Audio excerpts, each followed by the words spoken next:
Pune metro प्रकल्पातील सर्वात महत्त्वाचा मार्ग म्हणजे हिंजवडी ते शिवाजीनगर। आता अखेर या महत्त्वाच्या मार्गावरील पुणे मेट्रो लाईन 3 ची पहिली ट्रायल रन यशस्वीरित्या पार पडली आहे। त्यामुळे आता पुणेकर लवकरच या हायटेक मेट्रोतून प्रवास करू शकतील। सोबतच रोजच्या ट्रॅफिकच्या कटकटीमधून सुद्धा त्यांची सुटका होणार आहे। चला तर मग ही मेट्रो लाईन शहरातील कोणत्या भागासाठी फायदेशीर ठरतीये, कोणती स्थानकं यामध्ये असणार आहेत, यासह इतर महत्त्वाच्या मुद्द्यांवर सुद्धा सविस्तररित्या बोलूयात। नमस्कार, मी रामेश्वरी आणि तुम्ही पाहताय कट टू कट। हिंजवडी ते शिवाजीनगर या मेट्रो लाईन बद्दल याआधी सुद्धा आपण एक सविस्तर व्हिडिओ केलेला आहे, तो तुम्ही आपल्या चॅनलवर नक्की बघा। मात्र खरंच हिंजवडी ते शिवाजीनगर हा मेट्रो मार्ग पुणेकरांसाठी खूपच आवश्यक होता, कारण पुण्यातील सर्वात गर्दीचं ठिकाण जर कोणतं असेल तर त्यामध्ये नक्कीच हिंजवडी भागाचं नाव हे घेतलं जाईल। कारण या परिसरामध्ये मोठ्या प्रमाणात आयटी कंपन्या असल्यामुळे पुण्याच्या विविध भागातून लोक इथे जॉबसाठी येत असतात। त्यामुळे या भागात प्रचंड वाहतूक कोंडी ही समस्या नागरिकांना आणि नोकरी व्यवसाय करणाऱ्यांना सुद्धा ही भेडसावत असते। आणि त्यासाठी मागील बऱ्याच काळापासून या भागामध्ये पर्यायी वाहतूक मार्ग म्हणून मेट्रोचा विचार हा केला जात होता आणि आता अखेर हा प्रकल्प प्रत्यक्षात उतरल्याचं पाहायला मिळतंय। त्यामुळे हिंजवडी या आयटी हबला शहराच्या मध्यवर्ती भागाशी जोडणारा हा मार्ग पुण्याच्या सार्वजनिक वाहतूक व्यवस्थेत आमूलाग्र बदल घडवून आणणारा नक्कीच ठरणार आहे। दरम्यान हिंजवडी ते शिवाजीनगर या ट्रायल रनमुळे सर्व तांत्रिक यंत्रणांची सज्जता तपासण्यात आली असून हा प्रकल्प आता व्यावसायिक प्रवासासाठी सुद्धा सज्ज होतोय। त्यामुळे आता एकदा या मेट्रोची वैशिष्ट्ये नेमकी काय आहेत जाणून घेऊया। 8 डिसेंबर 2018 रोजी पंतप्रधान नरेंद्र मोदी यांच्या हस्ते या महत्त्वाकांक्षी प्रकल्पाचं भूमिपूजन करण्यात आलं होतं आणि तेव्हापासून या मार्गाच्या कामाची उत्सुकता पुणेकरांना लागून राहिली होती।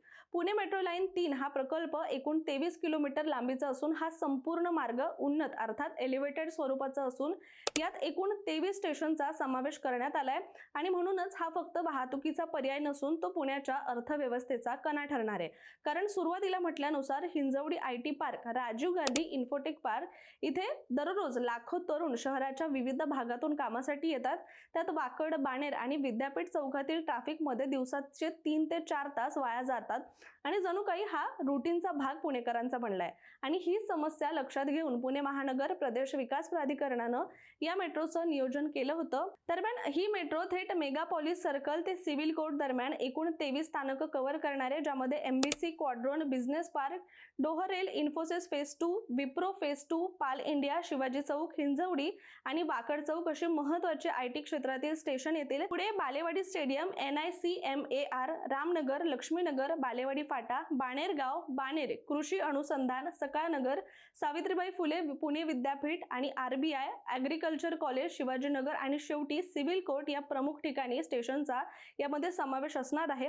आणि सिव्हिल कोर्ट इथे सुद्धा ही लाईन पुणे मेट्रो लाईन 1 आणि लाईन 2 शी सुद्धा जोडली जाणार आहे। त्यामुळे पिंपरी चिंचवड, स्वारगेट आणि रामवाडी पर्यंत सुद्धा थेट कनेक्टिव्हिटी या मेट्रो लाईन 3 मुळे मिळू शकणार आहे। याशिवाय मेट्रोमुळे हा प्रवास अंदाजे 30 ते 35 मिनिटांमध्ये पूर्ण होईल, तर दररोज हजारो कर्मचाऱ्यांचं यामध्ये तास सुद्धा प्रवासाचे वाचणार आहेत।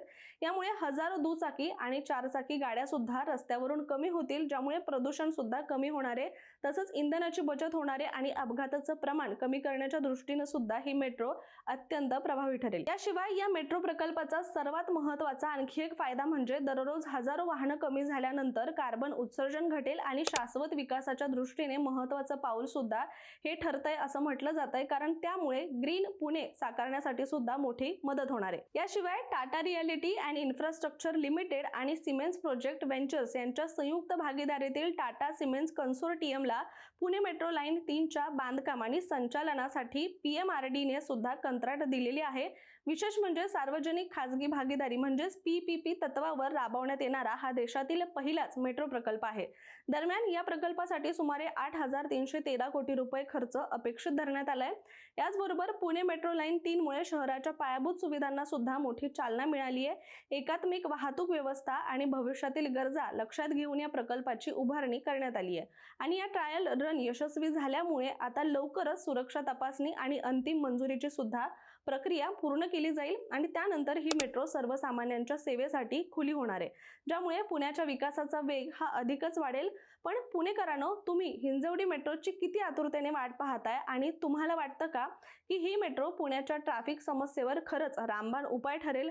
तुमचं मत काय कमेंट करून नक्की सांगा आणि अशाच माहितीपूर्ण व्हिडिओसाठी सुद्धा कट टू कटच्या YouTube चॅनलला सबस्क्राइब करायला विसरू नका।